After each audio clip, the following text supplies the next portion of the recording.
I was in the barn. I saw the web. There was a web in the barn. A web would indicate an arachnoid presence.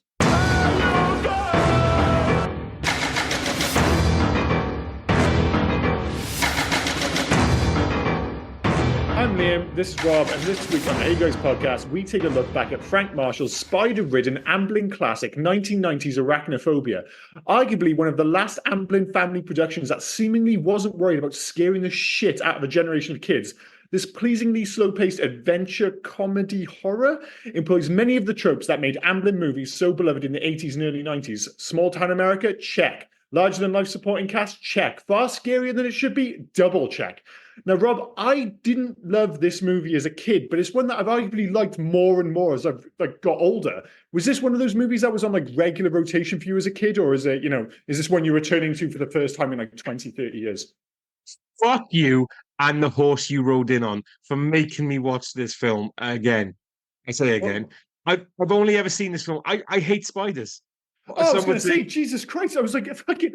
See, I never know how this is going to go. I was like, I thought this film was really good. Spoiler alert. I fucking hate spiders. I watched this film and all I could do, everything was crawling. Just every time you see that spider walk around, my skin was crawling. So go back to your original question without swearing at you. I do apologize. I just had to get off my chest. I've only ever seen this film once because I'm not a huge spider fan. I become I become less of a pussy when it becomes the spiders because I have to deal with them in the house now because my wife hates them, my son's scared of them, so I have to deal with them. Well, it's fair enough. It's like one of the questions I always ask: is arachnophobia, should it even be a phobia? It's like, shouldn't being scared of spiders just be a standard? I guess there's different levels. Like if you see a daddy long legs or some little spider and you freak the fuck out. But I feel like if you saw a tarantula or a spider, let's be clear, one of the spiders with the fat asses, they're the ones we're concerned about. If you see one of those and you're just like, no big deal, then I'm like, not just that fat guy's asses. out of his mind. Not just fat asses. Apparently, any spider that has tattoos, because any spider that has some sort of marking on them is going to fuck you up, from what I've Well, didn't heard. they actually, with one of the spiders, they painted the markings on to make it look scarier. So the spider, I mean, that's one of the great, and I'm sure one of the reasons that this film freaks you out, because if you go, one of the great things about this film is the almost complete lack of CG or basically the point being nearly every spider you see in this film is a real fucking spider, other than they had an animatronic for the largest spider. Yeah, so for the general. The general. So for the opening sequences, you see the leg moves and stuff like that. And obviously you have the big showdown in the wine cellar at the end of the film. That's an animatronic. But for the most part, these spiders are just real fucking spiders. And my God, does it make this movie so much creepier than if it was made today and it would all be CG. So the actors are dealing with real spiders and it makes it so much more effective. It had to be some CG though, didn't it? They couldn't have had that many spiders in the house crawling up the walls and I think it's just smartly shot. I really think I'm pretty sure there's no CG, and I think you see sequences where the big showdown, the house invasion at the end, which I think is fantastic, jumping right to the end. And you see a lot of spiders coming out the windows and stuff like that. I'm pretty sure all that is just smart cuts where there's not as many spiders as you think, but it's just, there's loads of spiders here, there's loads of spiders here, and you just get the impression they're completely surrounded by spiders. But I'm pretty sure for the vast majority, at least, these are just real fucking spiders, which was supposedly one of the trickiest things to do in this film, was to basically wrangle fucking spiders. I mean, how it's like having the snake trainer in a film. The snake is not going to be trained. It's going to do what it wants. That's the same with the spider. There's no way you're going to make a spider do what the fuck they want. Oh, do you know what, right? When I rented this film off Apple, and I got pissed off as soon as I pressed buy or rent because it said comedy. There is nothing funny about this. And you said it again. You doubled down when you said horror, comedy. There's nothing funny about this film. Well, there isn't if you hate spiders, but that is the thing. It is kind of an adventure film. It is a family film. It is a bit of a comedy, but especially if you're not keen on spiders, it's totally a horror. And again, it brings it back to my point from the intro, that this truly is an Amblin film. And for those who don't realize, Amblin, to my mind, are I'm not even sure if this is a word, like altruistic production company. So when I say altruistic, basically what I'm saying is, usually when we think of directors as being auteurs, kind of like Tim Burton, for instance, it's like you put Yeah. on a Tim Burton movie and like straight away, like that's the Tim Burton because he has certain tropes which make it definitively a Tim Burton film. And I'm not sure if there are many production companies where there are certain tropes where you go, this is an Amblin production. The only ones I can think maybe that are close to it are like horror ones like Blumhouse or A24 recently. There's like a certain vibe to their movies. Yeah. But certainly with Amblin films, and I know they're still going now, but the kind of what I would consider the golden age of Amblin Productions was that 80s to 90s period. And when I think of them, I usually think of things like Gremlins and stuff. And this is in the same ballpark where Gremlins, yeah, sure, it has its comedy moments. Yes, it has an adventure feel, but it also has like proper horror with the Gremlins themselves. And it's supposedly aimed at kids. This is the era before the 12A, before the 15. It was either this is for kids or it's for fucking grown-ups. And there was nothing. And that's why Poltergeist, another Amblin classic, was a PG when it came out, which you go back and rewatch that film. Like, we were watching this movie as fucking kids. This totally falls into the same category. And it all starts with that small town Americana, which all these films apparently have. Am I right in saying E.T. was an Amblin film as well, or did they just take the E.T. No, for E.T. Amblin? was as well. Yeah, I would consider Yeah. E.T. an Amblin film, yeah. Okay. Which is quite creepy as well in its own way. I know neither of us are the biggest fans of E.T., but if you go back and watch some of that, some of it's actually quite just not as bad as spiders like crawling out of like dead people's noses like you get in this film, but it has its moments. You mean an alien pedophile? Yeah, I mean, it's scary. I don't hate it as much as you apparently. I know Dude, exactly what you mean. dude, E.T. groomed kids, that's all I'm saying. Right, let's move on to this fucking film. From the beginning, though, right? Mhm. When you got Julian Sands, who is doing his best "I'm better than everyone" impression. Like the way he looks at people or just talks to people is like I'm better than you and So I thought he was no. doing his best Chris Packham, Annika Rice impression. I thought he kind of, Yeah, and that is very much for our British listeners, by the way, yeah. very much sits in between those. But yes, he does have an area of I'm better than that, which is right from the off. Like when they go in and they, I don't think David Attenborough and the BBC team at Planet Earth go into Venezuela and just smoke out an entire fucking tree, kill them all, and then he suddenly gets holier than thou when the cameraman steps on one fucking spider. Like, give me a fucking break, dude. That's literally my first note. My first note, right? This sinkhole has been untouched for millennia. I'm just going to introduce pollution. Like Straight away. straight away, because that thing was like a chainsaw engine that just smoked people out. Yeah, And yeah. what the fuck are those spiders made of if all that does is knock them out?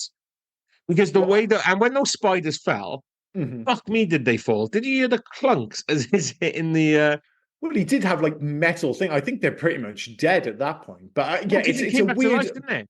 Yeah, oh yeah, it did. Yeah, but I No, that wasn't because sure the if one it's in the because. jar, the one in the jar came back to life as well because Yeah. they had the collection jar at the bottom and then they Oh sealed yeah, it yeah. up. And also, did you recognize the guy? Who? The Julian, oh not Julian. Julian Sands is the Jerry, the main. camera guy. No, not Jerry the camera guy. We all know him. No, it was Dr. Atherton's Oh, his subordinate assistant. in He's Venezuela. like Yeah, his his assistant. Venezuelan Yeah. assistant. Yeah, yeah, yeah. Do you recognize him? I do, but I can't place him at the moment. That's the henchman of the dude that wanted to kill Crocodile Dundee in number two. Fuck, yeah, yeah. That's a great shot. That is a Yeah. deep cut as well. That is Also, Crocodile Dundee 2 henchman. for people who horror fans, I don't know if you remember this weird horror film slasher film back in like 2009 called The Collector. Yeah, yeah. I haven't seen it, but I know the film. Yeah. Well, he was the collector. I mean, Oh, fair enough, fair spoilers enough. for that film because you don't find out till the end. But he was the collector in that as well. So I think we'll be okay. I think we'll be okay. it was But just that's the thing. random seeing him like. But I mentioned again in the intro, this film has like a whole bunch of like really memorable supporting cast, and it starts with Jerry the cameraman, who is criminally underprepared for this trip to Venezuela. I They mean, tell him what was happening. he I had don't no think they idea. told him. I don't even think he knew he was in Venezuela. He was like, first off, like one of the great things about this film is because it's set in small town America and you've got the physical effects and stuff. it has this air of timelessness, which you get with a lot of Amblin films. Like all these small town American kind of the vibe they go for, everything looks like it might just be the 50s or the 60s. It's like nothing really jumps out as necessarily being the 90s, except for Jerry the cameraman's Miami Dolphins cap, which there's something about that cap which is so fucking 90. And Julian Sands' hair, maybe. But Yeah. Jerry's fucking, it's weird because when you get to America, suddenly it feels timeless. When you're in the jungle in Venezuela, no. Suddenly there, I'm like, this film's 90s as fuck. Sorry, Karen. When Dr. Atherton turned around and said, "What's your expertise?" and he said, "Football." Did they even know? Did they run out of money for their expedition and just got some random guy off the street to take photos? Because he didn't know what he was prepared, and apparently Dr. Atherton didn't know what photographer he was getting. I mean, the guy had to be reminded so many times to take pictures. Like, you're a cameraman, dude.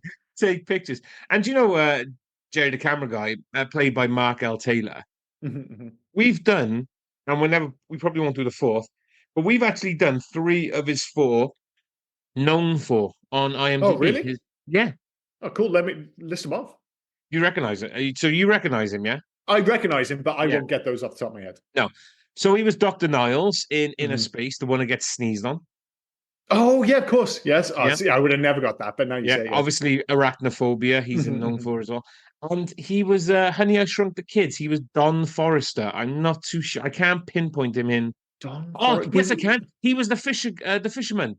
Oh, yeah. The Fisher. That's a great shout. That's a great shout. Yeah, I could have sat here for the rest of my life, and I don't think I would have got Honey, I Shrunk the Kids or Inner Space, despite the fact that I've seen those movies millions of times. Yeah.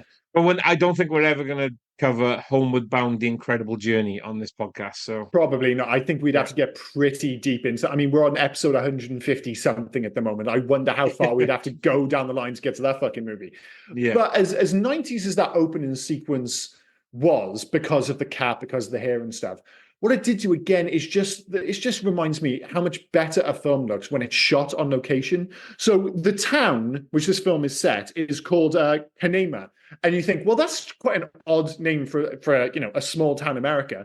The reason it's named after the national park in Venezuela, which had never been shot in before until this movie. They went there on location to film the opening sequence. They were supposed to be there for one night. That was all they were supposed to. We're in for one night. We're going to shoot this, and we're going to be out. Yeah. They were there for 4 weeks, which is fucking. Well, for the opening. The opening scene, and it's not just the opening shot; it's the travel shot. And what it gives it is like a scale to this film, because when it opens, it's like, fuck, this feels like Jurassic Park. Yeah, it feels great. Like when you see the waterfall coming down, and he talks about the thousands of years of water.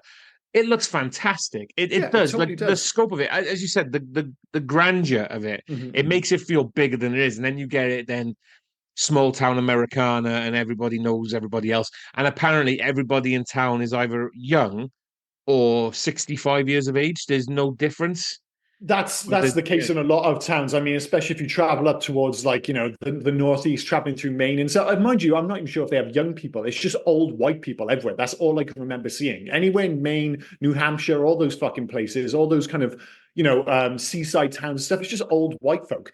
But it does give the film a sense of grandeur, and even for the shots on the ground, like they're in Venezuela, and it makes a difference. You just can't get the same effect shooting on a set or using CG. It makes it feel sweaty, it makes it feel dangerous, and it makes these spiders feel genuine exotic. And you do feel that cut suddenly coming from there, and like you say, going to small town America, and it feels like a completely different film, but it does set it up as a horror. And you mentioned, I mean, I made the argument that this film is also a comedy. A lot of that actually comes down almost exclusively to John Goodman, who I think a lot of people would associate with this movie more than, say, than Jeff Daniels, which is interesting because I think he was on some of the posters. It feels like Jeff, and I fucking love John Goodman. He's one of my favorite actors.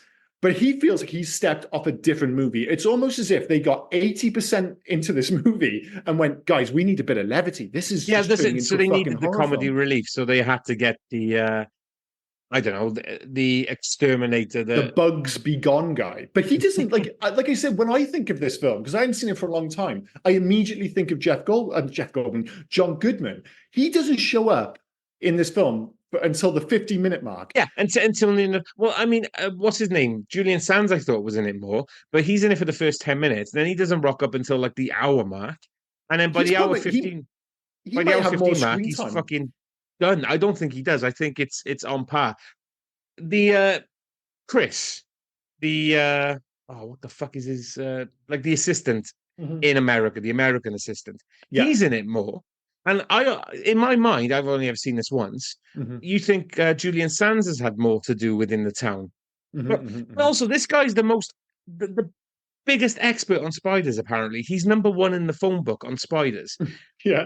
And he goes right into the fucking nest and offers himself up. Yeah, it's strange. Like like his whole character is quite weird. It almost feels a little bit superfluous. That's one of my few issues with this film is that his whole character feels like it could have maybe just been Julian Sands. Oh no, sorry, Julian Sands offers himself up. I do Yeah. apologize, but his assistant feels superfluous. But it does almost get a little bit messy with those additional characters and with John Goodman, who, like you said, is fantastic.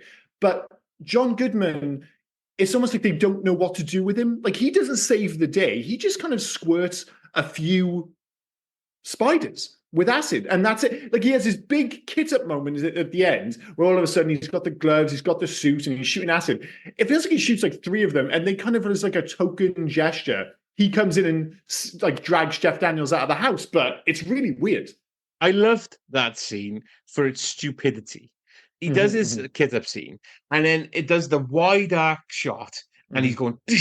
going, and he's shooting individual spiders while there's a cluster of the fuckers just walking down the wall. I'm thinking, why don't you just fucking spray all of them? Why are you doing one or two at a time? Yeah, and the whole time you've got this weird theme tune that he's got, which don't get me wrong, I'm a huge fan of. It's kind of like I imagine it'd be the music that would play to my life. Quite dopey. It's Yeah, the music's by Trevor Jones of Labyrinth fame and I guess more famously Last of the Mohicans. And the score throughout is really good. But then suddenly you get to John Goodman, and even the composer is aware that he's come from a different movie. So the music completely changes, and it does feel somewhat clumsily implemented into the film. Because again, I'm not convinced he belongs in the film. But when it's John Goodman, I mean, it's hard to be angry because he had some of my favorite performances of any actor. Full stop. I like with the Coens. There was Lebowski, or Brother Where Art Thou, Raised in Arizona. yeah, He's great in Flight, Argo, 10 Cloverfield Lane, The Babe, The Flintstones. Remember Matinee? I fucking yeah. love Matinee. Can I That's probably one we should cover on the podcast. can I But interject? yeah, go How for it. what are we on? 100 and what? 50. 55, 56. Something like Okay. And for two people like me and you, that. how have neither of us turned around and said we should do Big Lebowski? How have none of us thought of that fucking Yeah. film? Well, no, it's not that I haven't thought about it. I just always wonder. I'm always a little concerned that the conversation could get a little bit douchey, and it might just be based on my own experience. Because I remember I've been a big fan of the Big Lebowski since it came out in like '97, I think it was. Yeah, But when I was in like a film class in university, which is douche enough in and of itself, I remember they showed like 20 minutes of the Big Lebowski. I can't even remember what the reason was. And I just remember half the class, like laughing a little bit too loud. I feel like yeah. it kind of encourages that kind of crowd where they're like, "Oh, I get it." I'm like, "Well, of course you get it. It's a funny film. It's not that in depth. It's just a well-written comedy." But I grew up on the Coens brothers. Like, Raising Arizona is one of those like films which I watched in a completely different way when I was 10 to how I watched it, even though Yeah. it's like slapdash caper and all that jazz. It's a very different film what you watch when you're 20 or 30 or whatever. I mean, if But you're talking about the Big Lebowski mind, it's gonna get douchey. I'm sorry, but it is. you, That's what I'm concerned no, about. And I like I mean, to said, be it fair, is legitimately. It might be my favorite comedy of all time. It's in the conversation for oh, sure. I definitely, it's a great film, and I'm just surprised none of us have picked it. So at some Mm-hmm. point, we're gonna have to cover it. So I actually think I kind of want to see I how douchey you get now. I actually think it might be more fun to go back and do Raising Arizona. Raising Arizona feels like it'd be a really fun movie to talk about, which I don't think as many people have seen, but that film's got an amazing cast. And again, John Goodman knocks out of the park in that film. Are you a Raising Arizona fan or? Once or twice, I think I've seen it. That's the one with Rosie Perez as well. Rosie, No, is she in that? I don't know. Maybe No, not. that's the one where they steal the baby. It's with I Nicolas know it's the one Cage. that stole the baby. Yeah, I I'm can't. kind of confusing it, and fucking I don't know why. I'm kind of confusing her with white men can't jump. Like Oh yeah, she no, has that. no. I can't Who's the remember her in one? it. I mean, I've not seen Raising Arizona in quite a while. It's Holly Hunter's in it. John Goodman, blah blah blah. Is it Emmett Walsh, the guy, the actor who died quite recently? He has like one of his classic, like he strolls in, does one tiny little character piece, delivers some of the most memorable lines you'll ever hear, and then just disappears again. But Yeah, yeah, great movie, great movie. yeah. I was just thinking back to this film. Right? You said that Chris seems a bit superfluous, Mm-hmm. or whatever word you said that, which was a good word. Superfluous, superfluous. That'll do. Yeah, that'll do. I thought he was good in this film, and I would have preferred him Mhm. over. Well, I did prefer him over fucking Julian Sands. I just didn't like Julian Sands in this film. I I get mean, that. I just I'm think gonna you. go back to the barn. Mhm. Why would you go all the way? And I know I love spiders and all about spiders, Mhm. but why would you go to the top, see rats, mice, Mhm. cat, and Mhm. Mhm. bats, and all in this fucking, and think, oh, you know what? I can handle this spider. Well, there are two issues with right. First, I want to make clear I didn't have an issue with his performance or with the actor, but it's just I think you either have one or the other. I just don't think you need both. That's all. Okay. I guess Yeah. you could put it down to body count. You know, it kills off Julian Sands' character. All right, whatever. It is kind of idiotic. One, that he goes in there knowing how dangerous these spiders are, and two, also, and it brings back to the opening quote of this film. It's almost like Jeff Daniels, right at the end of the film, goes, "Oh yeah, maybe the spiders are in my barn." It's like, dude, you've got a picture of the biggest spider Biggest web web. Yeah. we've ever seen. Like, it's not only in your barn, you have a picture of it up in your fucking office. Of course, that's where the fucking spiders, you dumbass. And it's like in the what, like the 90th minute of the film, is like, oh, dude, I think it might be my barn. Yeah, no shit, Sherlock. I thought you were a doctor. Have you never seen a film? You're the hero hunting these spiders. Of course it's going to be connected to you. Like the killer is in my house. Of fucking course it is. And But I he's a love it as soft well. touch though. He's not this, like, he's a doctor and stuff, but he's not the sharpest guy in the, you know. It's like when he runs into who's the old doctor, Sam Metcalf, who is, let's be clear, Who I forgot what deserved to die. absolutely deserved to die. He is the villain of this piece. Make no mistake. I mean, what he did, the shithousery, when somebody's like moved their family, you know, What a on the shite proviso that bag. you're going to retire, and then just when he shows up in your, not even a phone call, shows up. I know you don't have the internet and stuff like that. It's 1990, but you have a fucking phone, you have a fax machine, you have, I don't know, a pen and paper. Write a fucking letter. And he waits until he shows up in his office, like, no, I'm not retiring anymore. Fuck you and fuck your family. Fuck you, Sam Metcalf. You deserve to die. However, Jeff Daniels, Dr. Ross, he fucking rolls over. He should Oh, have, yeah. if I was in his position, I would flip my lid. I was like, dude, what the fuck? Do you know how many fucking, like, my whole life, I've moved here on the proviso that you were going to retire. You're going to fuck up my entire life. But he's just like, oh, what a bummer. Guess I'll tell the wife. Dude, grow a fucking pair, mate. The fucking sheriff is a shite bag as well. Like the Oh, sheriff yeah. is like, oh, whatever the doctor says, I'll do. Like, hang on, shouldn't you be in charge? What the fuck is the doctor got to do with anything? And I love these old school, I think, like the doctors and stuff. Where he's like, oh, it was a heart attack. Yeah, it was definitely a heart attack. Are you sure? Because I'm giving you lots of evidence that says it wasn't a heart attack. No, no, no, it was a heart attack. So it's definitely okay. Write it down.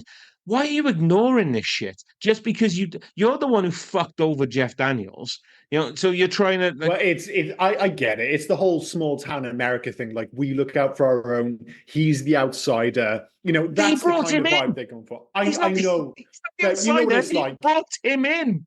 I know, but the whole idea to everyone else, he's like, oh, he's the new guy, and so we trust our own until you prove otherwise. Blah blah blah. It's all a little bit convoluted, to be honest, but yeah, all right, I'm willing to go with it. Hey, was that Meatloaf as well, who was the coach? Because No, no, the fuck coach. me, that was nearly Meatloaf. What's his name? Peter I did. Jason, Peter Jason is Coach Coach Henry Henry. Beechwood. But fuck me, that was Meatloaf. I don't care what you say. He does look a bit like him, but again, so many memorable characters, like Roy Brocksmith, who shows up in so many films. Who plays Irv, the oh my god, the guy who deals the mortician. a mortician. Like, I know he's been in so many movies and is so disrespectful, but to me, whenever I see him, he'll always be the guy who sweated in Total Recall. Total Like, Recall. that's it. He's just the Yeah. sweaty guy from Total Recall. The guy who got shot because he couldn't keep his shit together in Total Recall. You're just He that was fucking guy. he was also in Tango and Cash.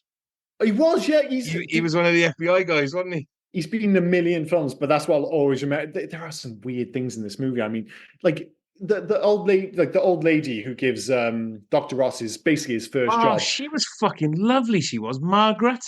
She was lovely, but what was up with the deal where she threw the cat out the house in the evening? Like, the cat has been in the house all day and she fucks it up at nighttime. I'm not sure if you've ever owned a cat, but to my mind, that is absolutely mental. Surely the cat goes out all day, and then when night comes, you're like, come on, cat, come indoors, blah, blah, blah. No, with her, she fucks it off in the evening. I mean, But people, dude, I'm on her side.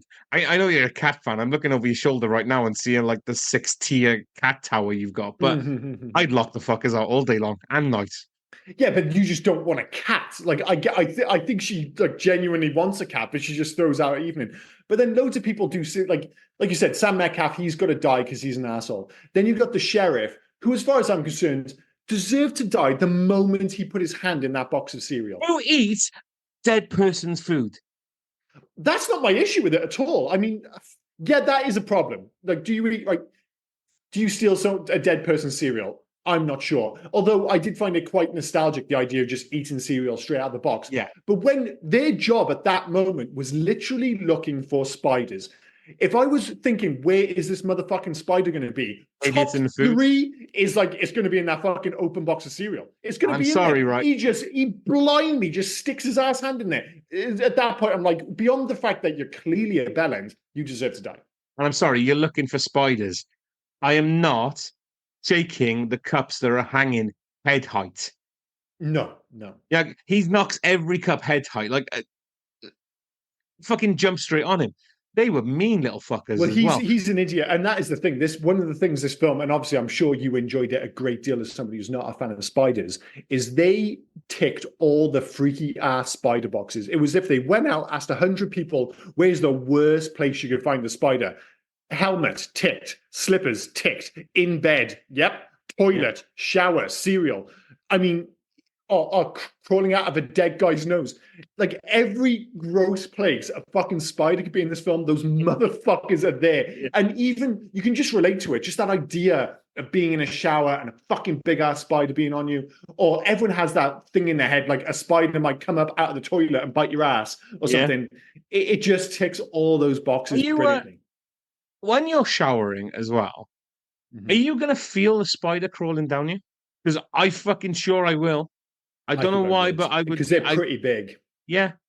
But she let that thing go all the way down. It nearly reached home plate. I was going to say home base then. Like And it was a weird shot because this is mostly a family film, and I know it's a bit of horror, but it was basically just to get a cleavage shot. That was it. That was the only, like, my wife even says, like, was that necessary? I was like, well, not necessary, but, it was kind of fun, I suppose. But again, it did feel slightly out of place in this movie to have a somewhat gratuitous cleavage shot just randomly in the middle of the film. Like, look, there's a girl in the shower. Meatloaf bursts in and sees his daughter naked, which is odd as well. Like, all the screams. It's a movie of strange. Like, I had a bit of an argument with my wife about this in terms of whether it was a good idea or not. I get it in principle. Wifey, Jesus Christ, that's so reductive. Do you, what's her name? Molly, Harley Jane Kodak, Kozak, sorry, as I would Molly. say Kozak, but yeah, Kozak, whatever. She was trying to get him over his fears by saying, "Come to the barn and look at this because it's beautiful." He's literally telling her that just the thought of a spider is so terrifying to him. Like, when he's telling her, it's a great sequence actually from Jeff Daniels. He looks like he's going to burst into tears. He is that scared, just reminiscing about it. And she's just like, I'll come into this barn with the biggest fucking spider. It's like, if you're like terrified of heights, and she's like, I know what I'll do to help you get over this. We'll jump out of a fucking plane. It's like, lady, there are steps. You can ease your way up. You don't go straight to fucking bungee jumping, because that is the equivalent of fucking bungee jumping. He was a fucking idiot then as well, because she said come into the barn and see it. Immersion therapy. Okay, that's fine. He came into the barn. He saw the web. Mhm. She didn't tell him to climb the fucking ladder and get deeper into it. He did She that on didn't his say own. no, though. She didn't say No, she no. didn't say no, but she did that on. He did that all on his own, and then did he know at this point, or was it after? But the entire fucking apparently what he's moved into hasn't been structurally checked before they moved in because Yeah, it's everything is pretty falling ricky. apart in this house. But that's what he deserves. I mean, he's a middle-aged man, and his dream is to have a wine cellar. I mean, again, like when he's going through that and he's just shooting nails through it's coming up through the wood. Like, I'm so protective of the wood flooring in my flat. The idea of somebody just fucking caning nails to it, and she's Yeah. so chilled about it. Like, oh, there appears to be beyond the danger aspect of huge nails coming up through the floor and potentially going through, I don't know, their kids' feet. Who let's be like the kids are a complete non-event in this film. It's one of the minor issues again, You is that recognize the kid? no, I didn't recognize anything about those kids. Oh, it took me a minute, but the boy, Mhm. fucking Guy Germain from Mighty Ducks films. Oh, is it really? See, Yeah. I didn't even notice that. They really are non-events in this movie, which is a bit of a shame. But yeah, he's just fucking holes through the floor. But I'm just like, I know, man, a wine cellar. I guess it speaks to how times have changed. Like, as a 42-year-old man, I can assure you, my dream isn't to have a fucking wine No, cellar. I mean, but come on, right? Because I can call us both out on that now. His dream is to have a wine cellar. How's your retro video game collection or my Lego collection as 40-year-old men going? Yeah, well, times indeed have changed. Yeah, Although I wouldn't have been a dick about it on moving day. they If wouldn't have some been a guy, dick about it. well, like if some guy's moving my console, I wouldn't be like, well, this is a 1984 special. Like the guy, like he opens the box, he's like, be careful, this is a super expensive bottle of wine for us city folks, and I'm like, yeah, cheers, mate. I was like, it was like a low key dick move, like a Dude, show off I move. was a dick when somebody tried to move my tumbler when we moved. Don't fucking Yeah, touch no, that. I'm not saying like don't touch it, but it was the way he took it out of the box, showed it to him, and almost to say you could never afford I this loved it, bottle of wine. but I liked that. That was uh Chekhov's wine bottle, wasn't it? That was going to come back at some point. Oh, of It, course, yeah. it did when John Goodman's in. Then she goes, "Oh, my husband wants a wine cellar. I'll collect wine." And what Jeff Daniels said to the guy at the thing is, "Don't shake it too much because you don't want to disturb the sediment." And John Goodman's there going, "Yeah, just fucking wrenching it, going, all right, I got a 1984. Was it misprinted beer can? Your husband might want to see Yeah, at some point." see. I was so much like I can relate to that. Like if I had like a misprinted 1984 beer can, that might literally go up on the shelf in my Mhm. house. Not a fucking. But then I'm not a wine guy. I don't No, know. I'm I not a always find wine it a guy. bit pretentious, to be No, honest. I mean But it all just tastes like fucking vinegar to me. So I'm out. To be fair. I don't like hate wine or anything. I've just never been massively fussed on it, and it's I just I don't know. I was looking at her mind, and I don't know. I don't remember seeing the wife for many things. Mhm, I mhm. know she was in like Harry Met Sally and stuff, but I reckon Yeah. I actually figured out who she was, where I know her from. Do you ever remember a film with Scott Bakula called Necessary Roughness? Yes, yes, she was in there. Yeah. Yeah, he was the love interest. Okay, okay, okay. Yeah, Again, that's a movie. If you hadn't brought it up, I might have gone to my grave and never thought about that movie again. I fucking love that film. That was the one when he's like a I don't know, like a 40-year-old man who comes back to college and does Yeah, I yeah. remember liking it plenty, but it's just like it just completely dropped off my radar, and I don't think there's any danger of that popping up on TV anytime soon. But one of the things I mentioned earlier that this film is like got like a timeless vibe. One of the things that does place it as like a late 80s, early 90s film, and I mentioned it in the intro, is the slow pace of this film. And this will come down, like, we'll bring this back up when we talk about whether you'd recommend it or not. And I did find it interesting that I really like the fact that this movie takes its time. Like it builds the tension, it builds the world. I I do think for folk accustomed to more contemporary cinematic pacing, they might actually find this movie a tad slow. Like I was all for it, but it's only after I stopped watching it, I was like, I bet you if you showed this to someone who's like 12, 13 now, even beyond, I think the spiders would still be super effective because again, they're Yeah. real spiders, and even the mechanical elements, like they look really good for the most part. I do think the pacing might be an issue for some. Like, I found it slow, if I'm honest, in yeah, places. it But is a I little bit think slow. I agree with you. I think they helped, and they did very smart work with that animatronic spider because you didn't Mhm. see a lot of it. Like when it's being the big spider and it's crawling, Yeah. you only ever see in the first couple of legs and like the pincers and things, Mhm. and you don't see it fully until towards the end. and then all of a sudden it's shrouded in darkness, or it's on fire, or Well, anything like that. So it's the whole like necessity is the mother of invention thing. It's like if you made it again today, it would be CG. You could show the whole spider. I just don't think it'd have the same impact. he's The kind fact of done that it they now. like you have that great combination of like the animatronic spider, like you say, you're building up towards you. Like how fucking big is the spider? But for the whole film, everything's still super creepy because you've got real spiders everywhere. So you get the both of both worlds, sorry, in so much that you get the scares, you get the creepy spiders, but you still have the, I guess, if this was Aliens, the queen spider hanging around in the background. Like, how big is this fucking thing going to be? How gross is it going to be? And it totally pays off in the end. I mean, that's what I like about this as well. I'm not a spider guy, so the fact that these weren't massive. Dude, I don't love spiders. Just Yeah, but what I mean is, I feel like you really have to be on the other end of the spectrum for that to be worth bringing up. It's like, no, dude, I'm a spider guy. I fucking dig spiders, mate. what I mean is, Sorry. they're scary enough as they are. Yeah. The small size things, like, so they didn't go massive with the spiders until you got the general at the end, and he was bigger than a fist. I get that, but what they seem to do this day and age, and whenever they do spider films, taking eight-legged freaks out of it because that was ridiculous. But Yep. they make them bigger. They've mutated somehow. There's that one coming out this year, isn't it? I think it's called Sting, where there's a spider uh, terrorizing an apartment block. And that thing is meant to be fucking like massive. It's meant to like be bigger than a dog. And Yeah. stop making them massive. They're scary enough as they are because they can get through fucking everything. They can get under the floor. Well, They that's can get. right. And apparently these spiders, especially in Arachnophobia, are fucking strong as fuck because they can put a door handle off its hinges. No, Strong as sorry, fuck no, spiders. well, they were able No, to no, no, push I the know. door handle. Like, I couldn't fucking believe that. It's fucking ridiculous. But that's one of the things, and why I think this film is so effective, is because what it makes it by having not only real spiders, but by not making them all, like you say, massive. Like, don't get me wrong, it has the showstopper at the end with the big general. But for 95% of this film, you are seeing just big but real spiders. And that's what makes it so effective, because you can imagine those cunts being in your house. And I was talking to my wife about like Thanks we for have that. like what's that? Oh, yeah, sorry, mate. We have different approaches to horror. Like, she gets freaked out when she sees monsters and stuff. For me, it's always the low-key stuff that you can almost imagine happening in your house. It's like if I see like a monster or an alien, it's a movie thing.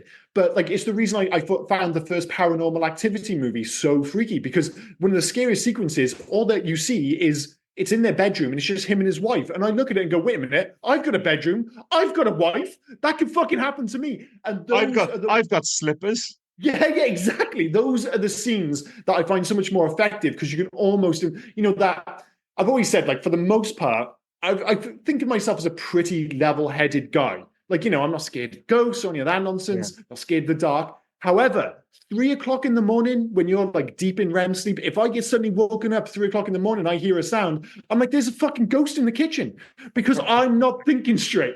And like, those are the things that kind of freak me out. Not like, oh, there's a monster or anything. It's always the low key shit. And that's what this film specializes in. I love that, right? There's two types of people during that sleep.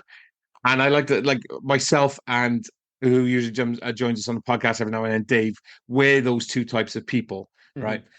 When something happens in the middle of the night, he will jump up and get ready for a fight. We've had these stories many times. Like, he's heard a bang, he's jumped up ready to fight. His daughter's woken him up, like just pushed him. He's ready to fight, like he's gonna punch her in the face. Yeah, I hear a bang. I go, oh, back to sleep. Like, apparently, I can get murdered and 100%. not give two shits. Like, it's fucking ridiculous. But what I love as well about these kind of things, you hear a bump in the night. You're always telling the victim in the horror film to not go upstairs. I don't know how many times I've heard a bang and I've gone to check where it is in my own home. Well, you kind of have to, don't you? But yeah, it's a tricky one, because what you're going to do, just wait in bed to get murdered? You don't want to be cowardly. At least you want to get like killed on your feet, I suppose. But yeah, it's a tricky question. But again, it all comes back to that whole about it being something you can almost relate to. And that's why I think, even though it doesn't play a massive part, they knew when they're making this film, what's more gross than spiders? Egg sacs. Egg sacs are grosser than spiders because they're gross and they're full of fucking spiders.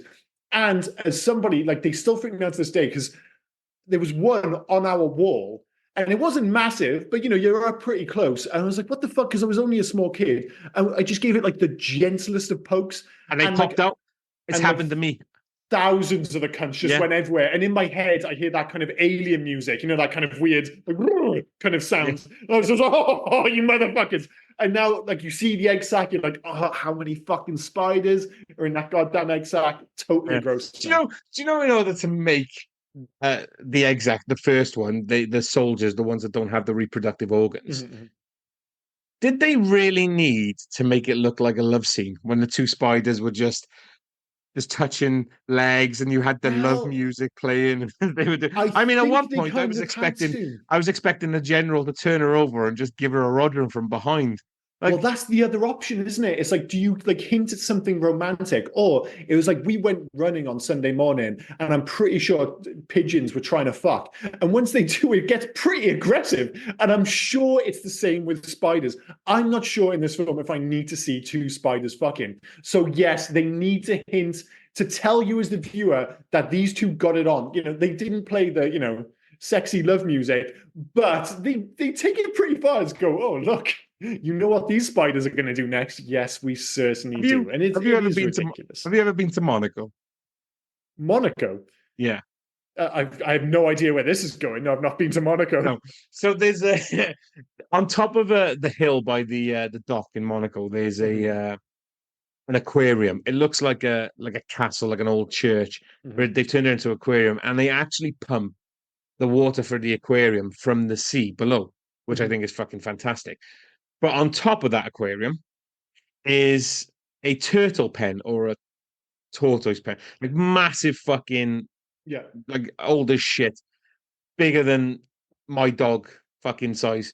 And apparently the weather of the day, I don't know what was going on, but me and my wife just caught a couple of those tortoises fucking, and it is the scariest thing you've ever seen because the noises they make. I'm pretty sure I needed to call 999 because I don't think it was consensual. That's the thing, and that's tortoises. And I was talking about pigeons. Do we really want to see one giant spider fuck a slightly smaller spider? I don't think we want to see this. But that's not the weirdest scene of this movie, and we will get to the finale in a moment. But what the hell was going on with that school physical? Does that happen? Like, he got brought into the school to go to the football team to give them all a gentleman's check as they lined up like they were in fucking prison. That sequence was insane. There is a thing, like, thankfully that doesn't happen anymore that I know of, but there is a turn and cough, isn't it? Like we've heard about that before where they get checked. We've all heard like when that, people check into the army and things, like check into the army like it's a hotel. When people join the army, things there's the turn and cough. I've never known a doctor to have to go and do the whole football team. And the football team seemed happy to do it. They were like, yeah, I'll just fucking drop and you can grab my fucking junk. No, like, I would get it if they were like, listen, we want to do a full physical on the team for one reason or another, and they all go see him independently, one each. Not this fucking Porky style, they all line up, drop fucking keks, and he just does them all back to back. Also, it's strange. It is strange. He's checked that entire team. And the boy that died like 5 minutes later, he's checked his balls as well. How did he not turn around to the coach and go, you know that guy on your team, the blonde-haired kid? Yeah. You know that kid's 45 years of age, don't you? Like, his testicles have testicles. They're fucking wrinkled to shit because he is old. I didn't have to reach up. They were to his knees. He's that old. Like, so this is all just commenting on the fact that the quarterback was just old as fuck, yeah? He was old as dirt. I didn't know.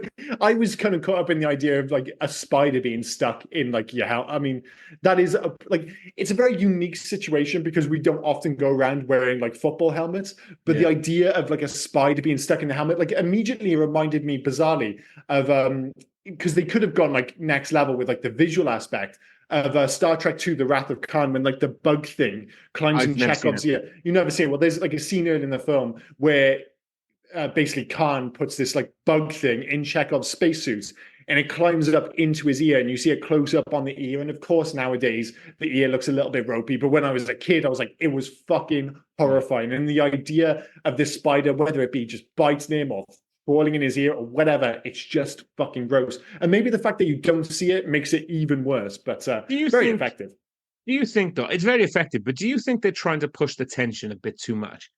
There's so many of those scenes where the spider comes just close, and then you've moved, or the spider's moved, Yeah, but or that's the the fun of it. spider has decided like that spider hated Mary, like came out of the lamp and bit her straight away. But then at the end of it, they're crawling all over Jeff Daniels and his family, and they haven't decided to bite him once.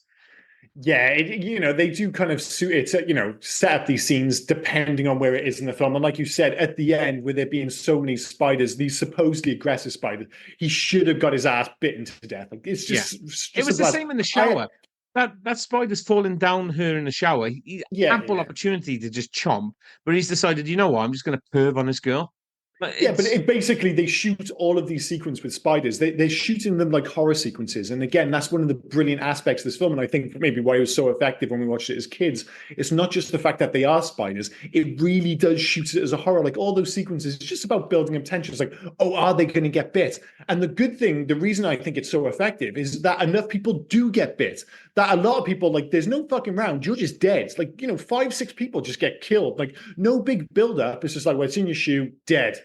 It's up your nose, dead. It's in the popcorn, which is another fucked up one, dead. So every time you see, like, and that's, the best horror films, whatever, even with TV shows, it's where there's the genuine threat that these characters might get killed off. And I think that's why, like, every time you see a spider near someone, you're like, oh, they might actually fucking die in this sequence. Like, I don't think this film works if they back off and people almost get killed and stuff like that. It works because like 6, 7 people, whatever it is, all get killed by the spiders. I appreciate it, but they seem to just amp up that spider crawling towards you so many times.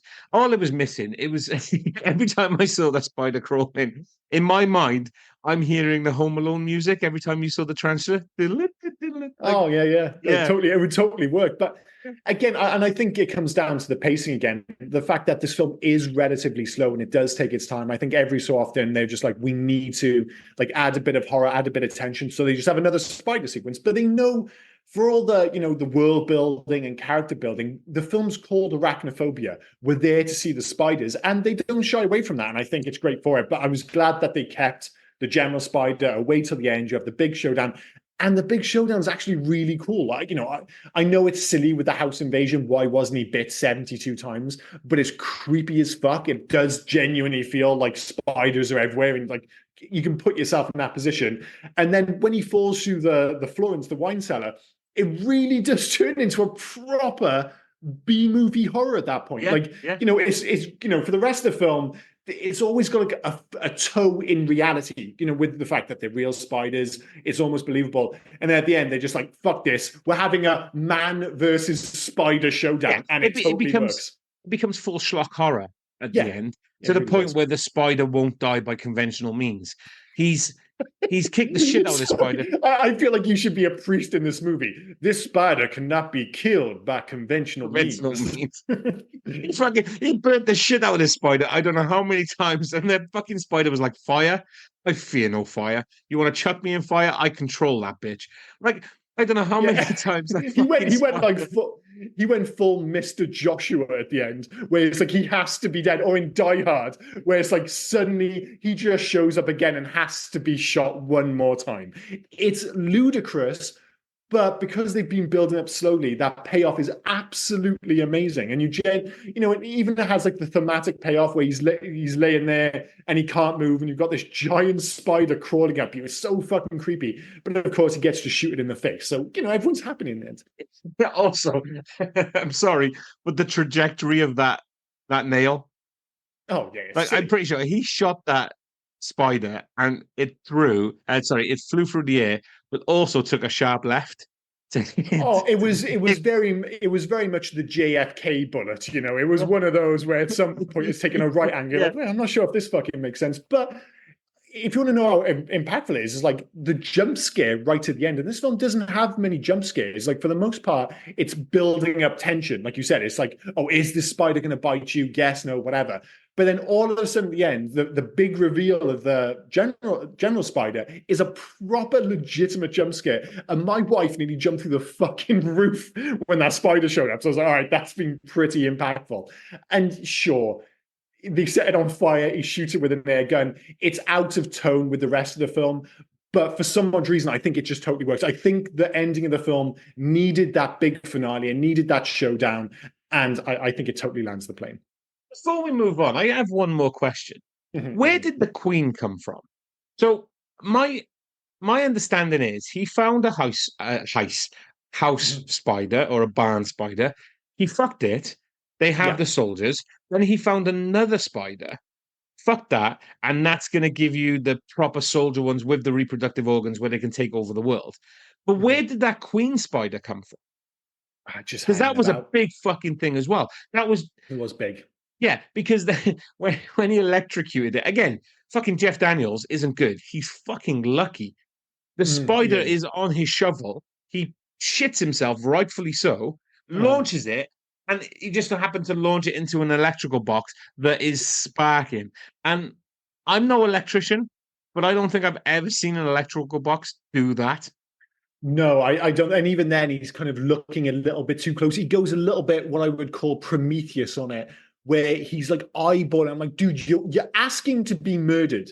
And I'm not sure if you've seen Prometheus, but there's a sequence where basically you have two doctors, two learned men who see this alien egg, which looks so threatening, so dangerous. This fucking tentacle comes out of it, and he basically goes, oh, hello, like he's just seen a kitten. Of course you get killed, you dumb fuck. And he has a hint of that where he's like, not only is there a giant spider on it, and they've proved to be pretty, resourceful at this point, hard to kill, but also the electricity problem. And he sticks his nose like right up, and I'm like, dude, you are asking to get killed. But then a lot of people in this film are asking to get killed, apparently. That's my argument with these films as well. With any film like this, like you said, Prometheus with this, do they not have films in their universe? Has nobody seen a movie where they've gone, you know what?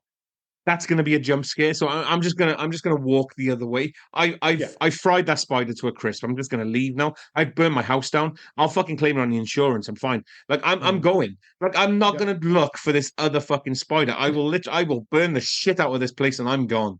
Yeah, I would just like you said, go look for it. I'm just like, just set it on fire at this point. Yeah. Just set the motherfucker. Like the house is fucked. The spiders everywhere. You're doing your country a service. They've already made it clear that if this thing gets out, then the whole country's in trouble. They're just going to keep fucking and growing and fucking and growing. They're going to take over town after town. Next thing you know, you're looking at a sequel in New York City.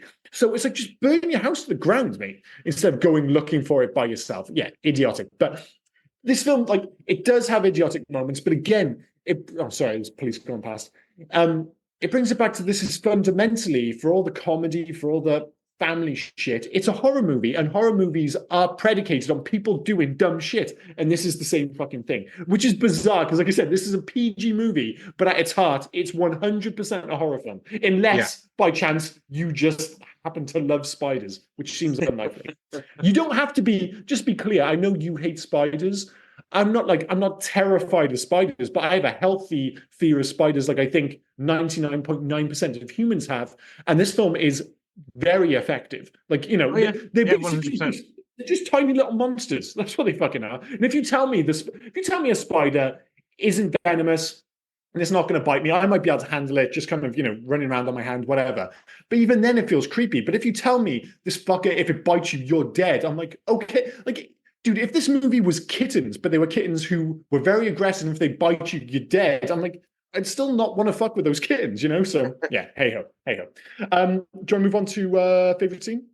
Yeah, go for it. For me, and I know you've pointed out some of the issues with it, but for me, it really is the house infestation at the end. And I'm not talking about down in the cellar. That is cool as well in the wine cellar, but it's when they go to get Molly and the kids, and suddenly the spiders come out from everywhere. And the fact that they're real spiders, the way they shoot it, it just feels like they're surrounded by spiders. And as I said, You don't have to have a specific or an acute case of arachnophobia for that sequence to be freaky as fuck. You see it and it's like, oh my God. And again, it comes back to the idea that you can imagine it. There's like a real world chance that your house might somehow get overrun by spiders. Sorry, mate, I'm not trying to upset you here, but it adds to that sense of it just being horrendous. And the bit when he gets stuck in the bathroom, like, oh my God, I would just leave my kids in there. Fuck those guys. I'm jumping out the window. But yeah, that's my favorite scene.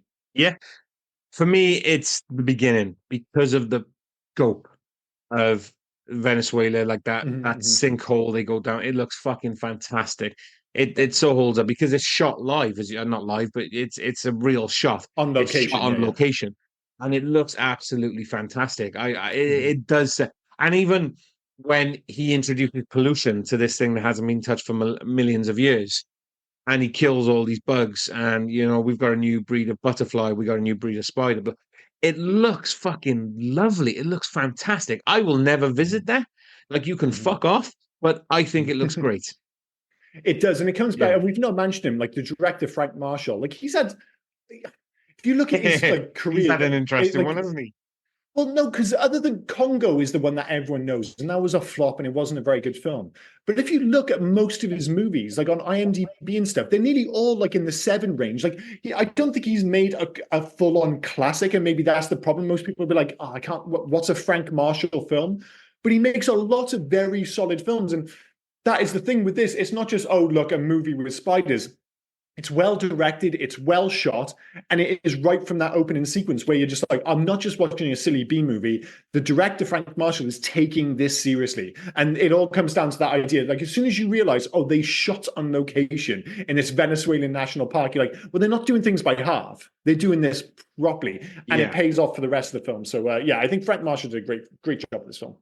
He's more of a producer, I can see, than Yeah, he is. Yeah, he's produced quite a few good ones, but a lot of shit a few as well. decent ones as well, though. He hasn't, mate. He hasn't. He's directed this, Alive. Alive's good. It's all right. Yeah. And Congo and 8 Below, as we discussed last week. Like, 8 Below's perfectly fine. Again, you're talking about but again, decent films. They're not like terrible. They're not. But what I liked Congo. I thought Congo was all right. I haven't seen it for a while, but I thought it was all right. It's not a great film, and I wouldn't be surprised if that's his lowest rated film as a director. Arachnophobia, 8 Below, blah, blah, blah. I mean, yeah, he's a producer on Raiders of the Lost Ark, a lot of the Indiana Jones films. So, yeah, he's had something of a story career, and he's obviously worked with very talented people, but I think he's done decent work on this film. In terms of loves and hates, loves for me, one, that classic Amblin style, as I mentioned in the intro, charming, but not afraid to push the boat out with the scares and everything. Number 2, just a great cast across the board. But as good as Jeff Daniels is as the straight man, the movie totally needed Goodman to add that like shot of energy and levity towards the end of the film. I think this movie totally needed it. And you could make an argument because his character is so big that he kind of steals the film. And it is like maybe a kind of bit of a tonal clash, but against all odds, it kind of works. And number 3, the physical effects and the fact that it's shot on location. Like I mentioned earlier, it gives this whole movie like a timeless aesthetic where for the most part, you're like, this just feels like I said, an Amblin movie. I can't pick out a year. There's a few signs that it's a late 80s, early 90s film. But for the most part, I feel like you could show it to anyone and it just feels like a movie world almost, not the real world. And I think it massively benefits from that, especially going back to it, like 30 plus years later. For me, Goodman, I haven't mentioned him as much as you, but I think Goodman was great in this. He's awesome. Yeah, he knows what film he wants to be in, so he's just gone ahead and done it. That's the correct. That is, he doesn't know what film he's in. He's just chosen what film he wants to be in. He's just going for it. Brian McNamara as Chris, I think is great. I honestly think he's very good in this film.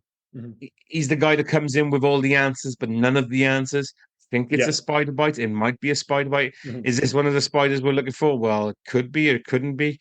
Like I said, I like him. I just think he maybe should have just been Julian Sands' character. Like they just put him in one. That's all. I'd take him over Julian Sands. I agree. I agree.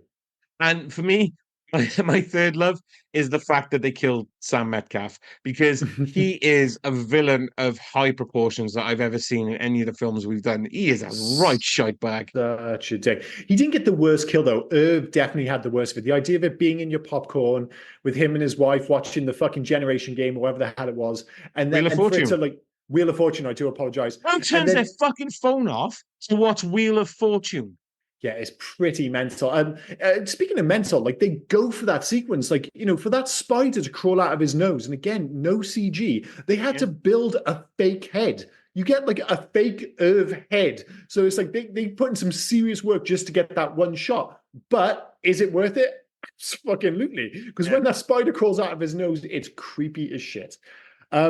In terms of hates, I mean, there's not a huge amount that I actually hate about this film. I could argue that Delbert doesn't actually do much. As great as John Goodman is, he kind of comes in for comedic value. But in terms of like, does the film change much if he's not in it? I'm not convinced. He's like it changes totally. He's the Rob Schneider of this film, isn't he? Doesn't produce anything. Don't say that because Rob Schneider's just the worst. He's no John Goodman, but I know what you mean. I know what you mean. Well, and again, we both mentioned this. While I did enjoy it, the pace is undoubtedly slow, and there is a moment about halfway through where you're like, maybe you could have cut 10 minutes out of this. And yeah, the wife just being very passe about nails going through the floor. I found that really stressful for some odd reason. I'm not even worried, and I'm not even worried about my fucking feet. I'm just worried about the flooring. He killed a car. Like it went right through that remote control car like it was nothing.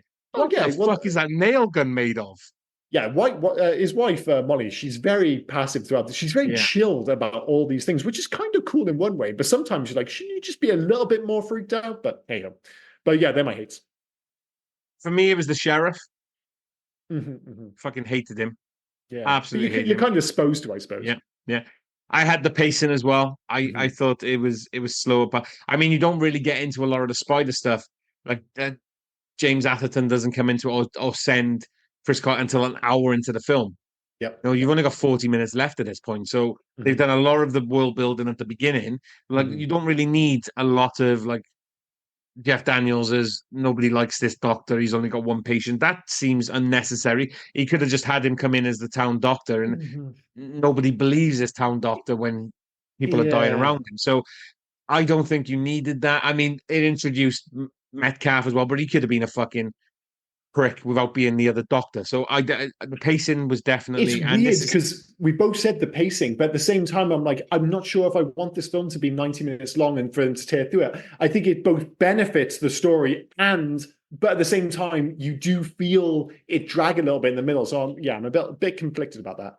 My biggest hate, the spiders.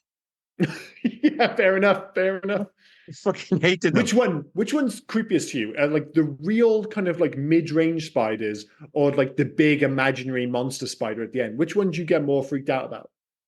Probably those little ones with the fucking long ass legs and the tiny body, and the fact that apparently their poison could bring down several mice and shit. Again, I think it comes down to the idea that it's like somehow relatable, like they could exist. Like if you go to Australia, those fuckers are just wandering about, which... Who wants to go to Australia? Apparently everything can kill you as soon as you set off the plane. I'm all right. I'll stay in rainy Wales. Weather is nice, so... I mean, I was watching the Formula One and I was just like, God damn, that looks just sunny as a motherfucker. And I'm looking outside and just grey, overcast Scottish day. Admittedly, you're telling me right now. Yeah, looking outside is great. When all I can see is a ray of sunshine. Honestly, it is fucking face. Dude, classic British weather. It has been dog shit all day, and now all of a sudden blue sky. The moment I said about grey skies, as if it's just taking the fucking piss. But I'm all right. I'm all right with this weather. It's living in a place where the ground can open up and swallow you, or it shakes violently and your house falls over, or the fact that you can end up in Oz if a tornado picks you up, or every fucking animal's going to kill you. I'm all right with a bit of rain. Well, You that find is the it. thing. Like the problem is in the UK, everything is mild. So anything minor that happens, everything is just fucked. It's like the weather is mild. So if we get a tiny bit of snow, the country grinds to a halt. If it gets above 26 degrees, the country grinds to a halt because everything fucking melts. If there was one killer spider, I think it would take out like 80% of the population a week because we just don't know how to deal with these motherfuckers. If you just let a gorilla loose in like Northampton, how many people would it kill before someone's like, I don't know what to do with fucking gorillas? We are just I, not built I, to deal with anything that is a genuine threat other than maybe calories in Scotland. But it's just, yeah, you could just introduce anything even remotely dangerous into the UK and we'd all be fucked. why Northampton? And I love the fact you said calories in Scotland because I remember reading about a chippy in Scotland, Mhm, chip shop, that took a Savoy sausage, mhm. wrapped it in doner meat, deep fried that fucker because why not, and served it as a snack. 1,000 calories per sausage. Absolutely stand up here, mate.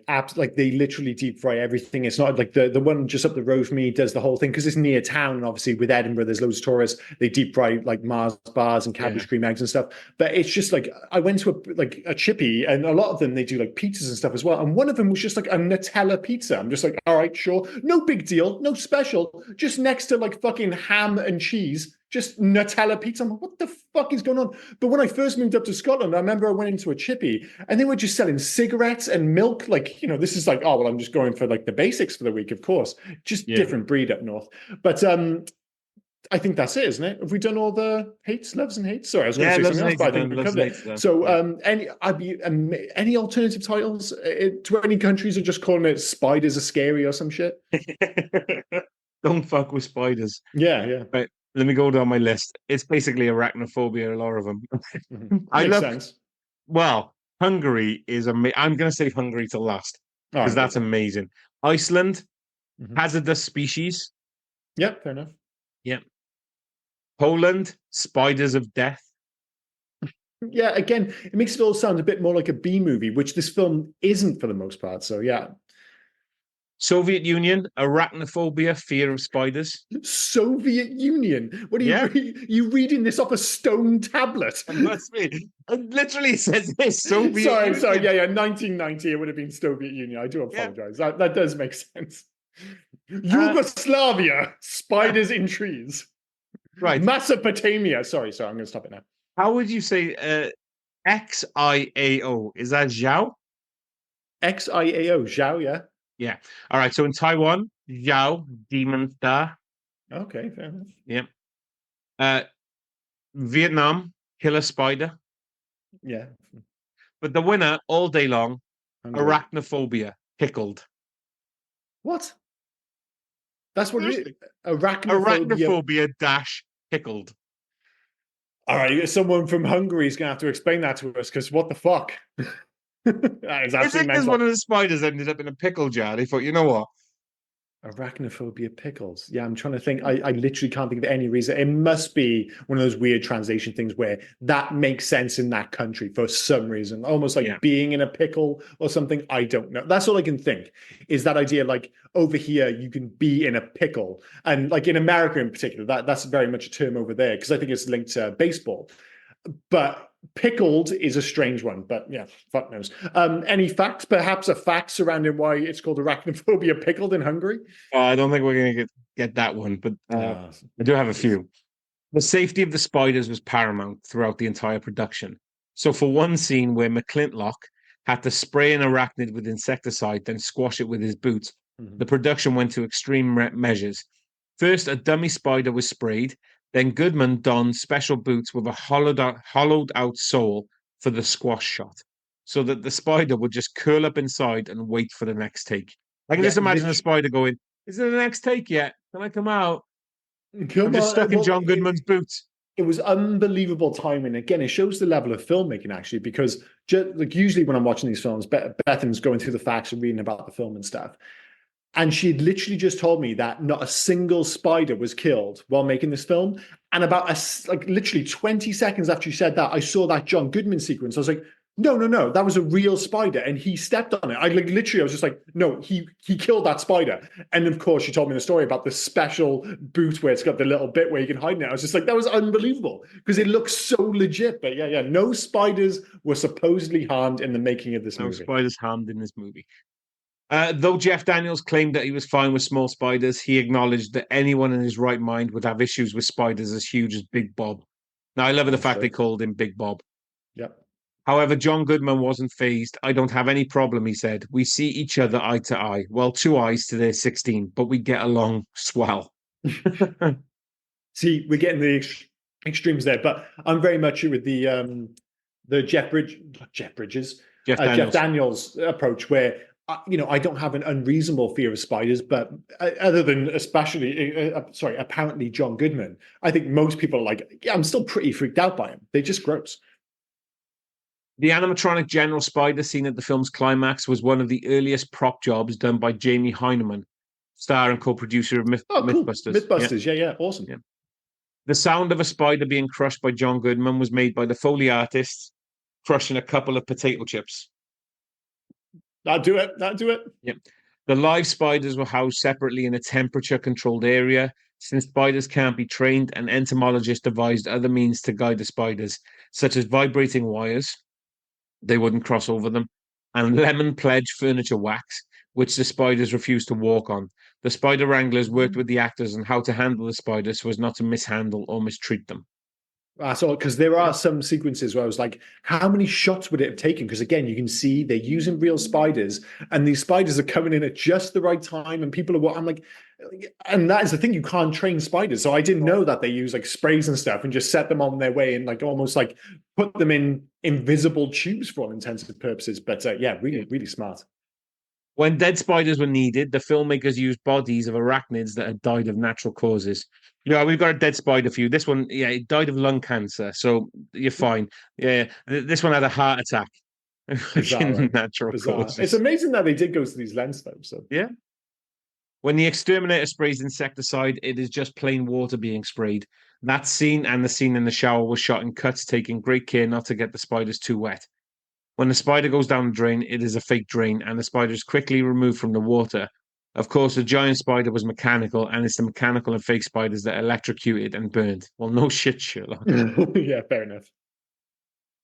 Last one then. In several scenes where a spider is stepped on or a book falls on a spider, a hole cushioned with foam rubber was carved in a shoe or book, allowing space to protect the spider. The scenes were then shot in cuts and edited. The brilliant thing is, you can never tell. Like, it does look like spiders get squished in this film. Like, there's never a bit where, like, oh, that looks a bit dodgy, or you can see the strings, so to speak. It's like, this film totally works. For Hug to the Future, so this is where we ask the question, remake, sequel, Don't Touch or Let It Die. I'm of the mindset of just not touching it. I think CG would ruin the impact. I also love the cast and the Amblin vibe, which arguably doesn't really exist anymore. So it's not like I'm totally beloved. Like, like I said, I hadn't seen this film for a long time. Going back to it now, it's not like, oh, don't fucking touch this movie. I'm just like, I'm not sure if it would be the same if you added CG, and they fucking would, because it would be so much easier. Yeah. I would get it. But without Goodman, you can make a case that you could totally find a replacement for Jeff Daniels and the rest of the cast. But I just suspect that if you did it today, they would go bigger with the CG, and exactly what you said earlier, they would end up having bigger and bigger spiders. It would just get silly, and I don't think it would have the same impact. And like I said, I don't think that Amblin classic tone, even though Amblin still exists today, I just don't think it would exist in the same way on screen as it did in 1990. So I'm going to say, just basically don't touch it. Kill it. Oh, kill it, yeah. Fucking spiders. Kill them. No. Kill them with fire. Leave it alone. Don't make any more. Leave the spiders where they are. Yep. You went through, as you've said, they went through so many hoops. They jumped through so many hoops in order to make sure the spiders weren't harmed or anything like that. They're not going to do that now. They are going to go straight to CGI. Yep. And CGI is not always the best. CGI makes things look good, like Godzilla, Kong, Transformers, but it also makes things look cheap sometimes. And sometimes practical is the way forward. And you're not going to do that with a film like this, so just leave it be. It's weird because it's one of those things we don't really think about, because even if you could perfectly recreate a spider so it looks like indistinguishable from the real thing. What every director will do is end up using that CG to get a shot that would be impossible to get with a standard camera. And even though you're not thinking about it, what it does is immediately takes you out of that threat level, because even if the CG is perfect, because of the shot, your brain is telling you this isn't real, because you know there's no way you could do that camera movement. You get it with some action sequences. That's why the best action sequences are always like, and I know you're not a Tom Cruise guy. We don't have to go into that again. But like when you see him do these stunts, they can put the camera in places that you could only do if it's real. And you're like, well, oh, surely you could do that with CG. Well, yeah, you could do it with CG, but I've seen it in a lot of films. There's always the temptation to go overboard and do something that would literally be impossible to shoot in real life. And I think that's what they would do with the spiders. So yeah, just leave it be. In terms of making a change, so this is where we ask if you could make one change to the movie and one change only. It really is the speeding up thing. I know I've kind of flip-flopped on the idea of whether I want it to be shorter or, the pace to be lifted a little bit. I don't think this needs to be a 90-minute movie, but this film is nearly 2 hours long. I think you could probably cut 10 minutes without massively impacting the film, and I think it would just kick the pace along just a little bit. I don't think you need to take, this doesn't need to go to the chopping boards. You don't need to take huge chunks. I think you could just subtly take out 10 minutes throughout the film here and there, just tighten it up a little bit just to improve the pacing just a smidge. So that would be my change.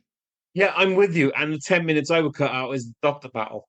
You get rid of the doctor battle. You don't need it. Just have him be the doctor that's noticed that people are dying in not like normal ways and move on. You really don't need the But doctor. I'm not sure.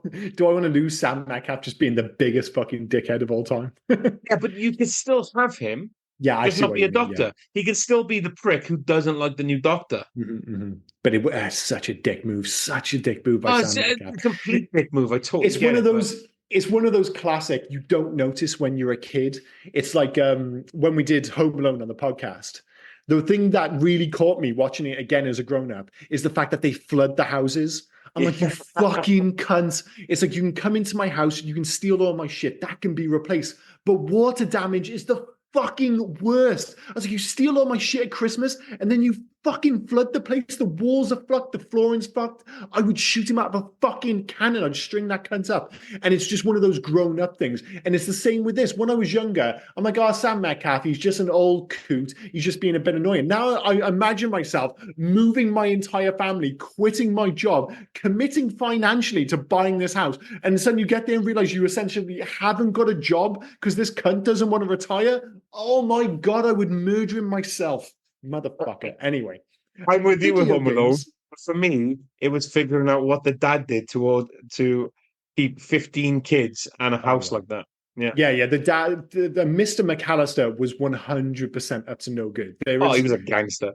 Listen, I don't give a fuck how rich you are. You are not sending 14 people first class to fucking Paris at Christmas unless you have got like fucking Tony Montana cocaine money. That guy is up to no good. In terms of video games, there was a video game released for the PC, Amiga, Commodore 64, and Amstrad in 1991 by Blue Sky Software. It's one where it's like a side-on one where you control Delbert, unsurprisingly. Like nobody wants to control Dr. fucking Ross in a video game as you travel across numerous towns to deal with infestations. Unsurprisingly, the last town is called Arachton, which, I mean, talk about the ultimate case of nominative determinism. Like, if you move into a town called Arachton, you're like, dude, this place is going to have spiders. It kind of has to. Yeah. But needless to say, it wasn't very good, sadly. You can go back. The visuals are kind of okay. They've got that like unique early 90s Amiga charm, but it's not fantastic. What I find interesting, and I will get to what the game I would have if I was who I'd have making the game today, is that many games, and this is maybe specifically for you, have an arachnophobia mode. Like I was playing this game called Evil West a few days ago. It showed up on Game Pass for the Xbox. And despite all the violence and the monsters, your one option is to turn off the tiny spiders in the game. And as far as I can tell, it's the only phobia that's catered for in video games. Other games have it where there's an option. So it's like you can invert the controls, you can turn on subtitles, you can turn off spiders. Because some people are so freaked out by spiders that they can't even see them in video games. You can see, there's no like turn off dragons or turn off ghosts. Just turn off fucking spiders. Bizarre. But I think there is one correct answer to this.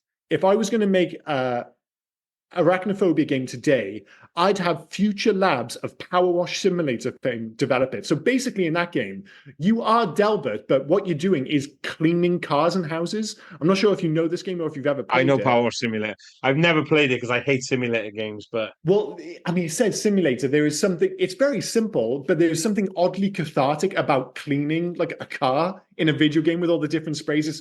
It's a really weird one. I'm not quite sure what part of the brain it clicks with, but it does work. But basically, I would have the exact same game, only instead of cleaning the outside of the house, you're going into the house or into a barn, you're spraying it, you have like your different collections of sprays, your different nozzles, all this shit, and you're just going in killing spiders, and just you see a little meter going up, like how much of the house is clear of spiders. So it's basically the exact same game as Power Wash Simulator, only difference is you're inside and you're killing spiders instead of washing cars. So that'd be my answer. so we were on the same basic level because I was going simulator, but I was going to go simulator from the spider perspective. So like goat simulator. Oh yeah. Which I guess isn't a simulator at all. Is the point of that? But yeah, you go from the spider perspective where you're just going around killing people. Yeah, well, that was one of my other thoughts. I was like, do I want to play as a spider, just killing motherfuckers? But I just Power Wash Simulator, just If it was a video game full of Sam Metcalfs all day long. all day long. But that is the thing. I honestly think with the Power Wash thing, like it could just be DLC. It'd be weird having like Arachnophobia DLC for a movie that's 34 years old implemented into Power Wash. But it was like you wouldn't have to change anything. You just change some of the names. You would change the color of the spray from water to, I don't know, acid or whatever the fuck they're using. And you just go inside and you just add spiders. But then they would have an arachnophobia mode. So all the spiders wouldn't be there. So you're just spraying the inside of the house. I don't know if it'd work. Anyway, scores and recommendations. Would you like to go first, sir? Because I think we're going to be. I'll go first. Yeah, I'll go first. It's a 3.5 for me. It makes you. It gives me feelings I don't want to feel. I'm still feeling a bit icky now from from watching it. But it's still a good film. It's still beautifully acted. It's wonderfully shot. You still, like I said, the hoops they jump through to make sure the spiders were fine. They use real spiders for everything. The bug at the end, Big Bob, as I now know he's called, looks fucking great. There's pacing issues, yes. I don't want to give it a 4 because it's spiders, so I'll give it a 3.5. I wouldn't recommend it because no. See, that's the thing. But I think we're very much on the same wavelength. The only difference is I'm not as I don't hate spiders as much as you. So I would give it a 4, and I would totally recommend it. As I mentioned earlier, I think this film feels somewhat timeless. I don't think there's any barrier to entry beyond, as I said, if you were showing it to a kid now, you know, as long as they're okay with spiders and being a little bit freaked out by that, the only issue I think they might run up against some people is contemporary pacing. This doesn't have that. It takes its fucking time. And I like that, but it's not. And even as somebody who likes it, as I mentioned earlier, I still think you might be able to cut 10 minutes out of this film. Some people will run into like maybe halfway through, they might feel a little bit bored. It picks up again, so it's fine. So I still think it's recommendable. But that is one of the minor kind of hurdles to get over when you're revisiting this film from 34 years ago. But for the most part, looks great, brilliantly acted. As you already mentioned, the effects hold up because they're real fucking spiders. And they've done great work of putting them in situations with human beings. And even when they do get forced to add an animatronic, the animatronic just happens to be fucking dope. So yeah, 4 stars and easily recommendable. I love that. You said we're on the same wavelength, except different score and different recommendation, but same wavelength. Yeah, but I feel like we feel like almost exactly the same about the film. It's just you just fucking hate spiders that much more than anyone else. So that's all it is. But yeah, I take your point. Next week, sir, it's your choice. Yeah, I'm going to change it up a little bit with how we do this because every now and then I try to like give you a little bit of a quiz or something, or I try to get you to guess. So I've decided we're going to do that because for the next 30 seconds, maybe our listeners can try and guess about what we're going to do as well. So yeah, so just to be clear, if everyone doesn't know, like legitimately each week, I have no idea what he's going to pick as the next film and vice versa. So this is... Yeah, so what I think we're going to do is we'll have 3 categories, right? We'll have the year of release, the director or the star, depending on like if you and the tagline of the movie or a tagline of the movie, because some movies can have different taglines. And see if I can get it in questions 1, 2, or 3. Yeah. Okay, all right. Cool. Go for it. So The year of release for this film is 1989. Lethal Weapon 2? No, but nice Okay. guess. The director is Philip Noyce.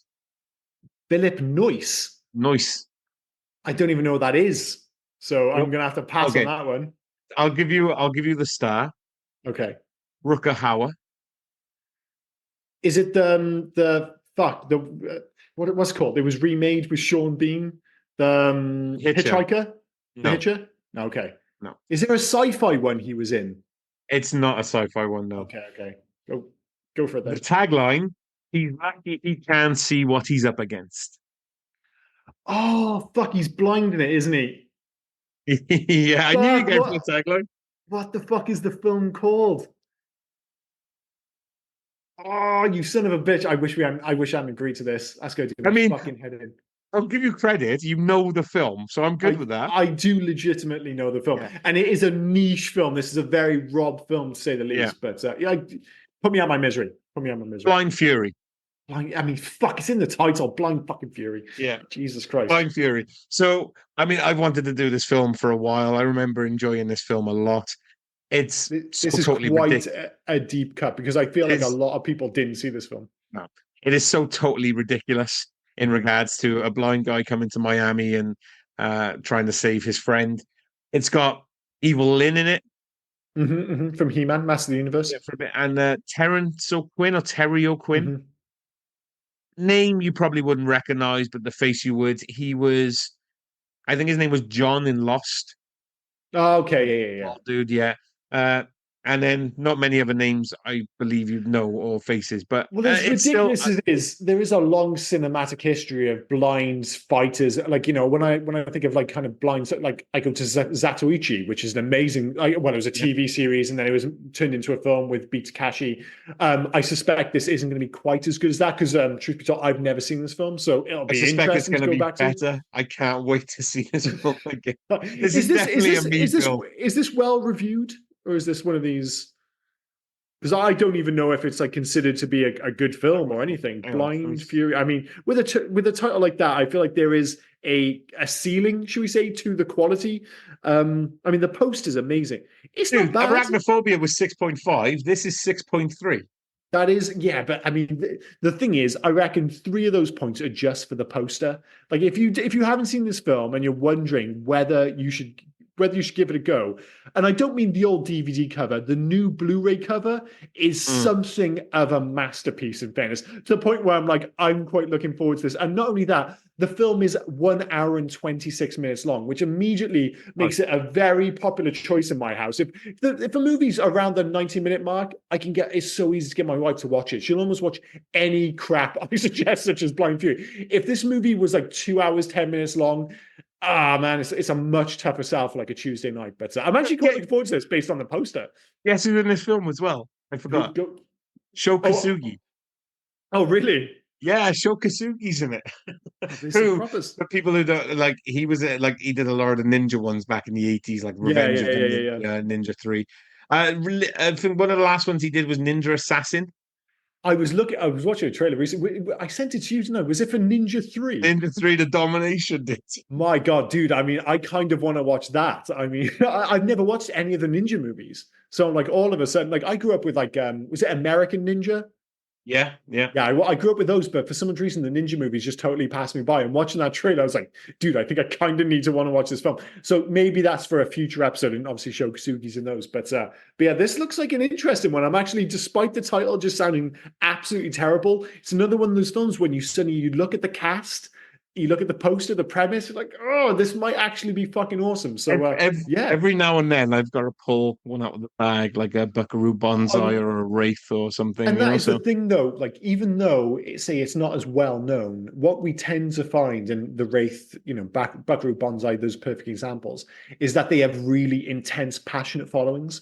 Like, the people who they're like, oh shit, you're doing a fucking podcast on Blind Fury. We might be like one of a very few podcasts covering this movie. So often they actually get bizarrely more interest because not many people are covering them. So yeah, that's going to be really interesting. But anything else to add before we wrap this shit up? No, nothing from me, mate. I just want to thank our listeners and stuff for listening, but also for following us on our social medias. We've just reached our highest number at the moment of followers. I think we're on 1,000 on Instagram, or over 1,000 Just now. over So that. And it's the first yeah, time we've been doing this for a couple of years, but it's like the first time we've tried to like made a concerted effort, I suppose, because we really just do this for fun, to be honest. But we're like, oh, maybe we should give this, a bash if people are interested on Instagram. And it seems to be catching on to a certain extent. We'll see if that continues to grow. But if you have, see, my cat's a moan now, and I'm trying to give an important message. If you are one of those people that have like this, sent messages on my Instagram, thank you very much. But more importantly, do listen to the podcast again and do join us next week. and also For tell a friend. apparently, of course, Tell a friend. Yeah. Come back next week for Blind Fury. Okay, I've been Liam. He's been Rob, and you have been listening to the Hey Guys podcast. See you guys next week. Cheers. Bye-bye. Cheers, guys. Bye. Every time you say he's been Rob, I wave. Who the fuck am I waving to? Fuck knows. Yeah. Cheers, guys. Oh, and before I forget, where can folk reach us if they were so inclined to? Well, you can actually reach us on Hey You Guys 80s at Facebook, Instagram, and on Twitter. But if you want to send us a mail, do heyyouguys80s@gmail.com. Send us in your recommendations. Send us in your thoughts about any of the episodes. Just literally talk to us. We'll have a one-sided talk with you on the podcast. Yeah. We're nice folk. Get in touch. But no, cheers, guys. Bye-bye. Cheers, guys. Bye now. Hey, you guys!